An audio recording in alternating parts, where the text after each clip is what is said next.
Oh, yes, definitely. Between 2010 and through 2012, Amy, there were 39 suspicious fires around the town of Babbitt, Minnesota. It's a big deal because Babbitt is surrounded by 3 million acres of national forest, and authorities say conditions were very dry. So imagine the shock in the town when the town's new fire chief, a new father with a brand new baby, confessed to setting those fires. And the reason? It was all about the baby. When the tiny town of Babbitt, Minnesota experienced an unexplained spike in suspicious fires, investigators gravitated toward a bizarre and disturbing theory that the fire starter could actually be a firefighter. Believe it or not, it happens more often than you'd think. It's still a dirty secret. If you just do an online search, you will find about 100 firefighter arrests every year in this country for arson. A part-time Falmouth firefighter has been arrested for arson. Betrayal within the Brotherhood. Convicted arsonist, a former volunteer firefighter. The theory that the Babbitt arsonist might actually be one of its firemen developed into suspicion when Fire Chief Ryan Scharber was caught one night on 79-year-old Don Matala's rural property with a gas can that was half full. What did you think he was doing back there with a gas can? What do you think? Starting a fire. Didn't sound good.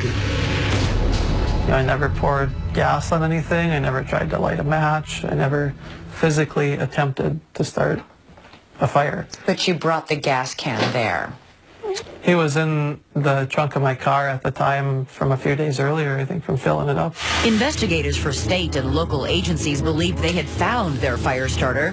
They confronted Scharber with that gas can, and he confessed, not just to the attempted arson at Matala's, but also to 9 fires in Superior National Forest. But even more stunning than his criminal behavior, his excuse.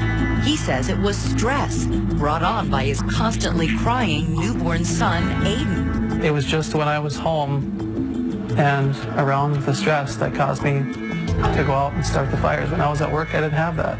People are going to say, I don't get this. I don't get it. Millions of babies around the world have colic. Their dads don't go out and set fires. It was a legitimate way for me to get away for a couple of hours. Why not go down to the firehouse and hang out with your fellow firefighters? How is it that you thought, I know, I'll go set a fire? People are always coming to me for help. I was always solving everybody else's problems. I didn't realize that I needed a little bit of help myself.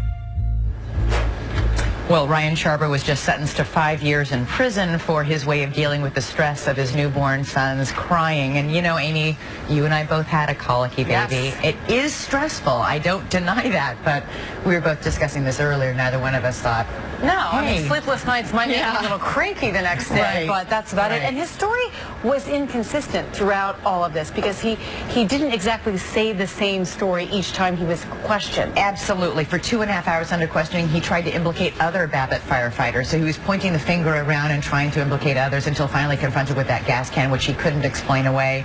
But he continues to minimize. He says they were only grass fires, and in fact, nobody was hurt, no structures burned down. But investigators and authorities say just by the grace of God. And of course, we'll have a lot more on this story tonight on 2020.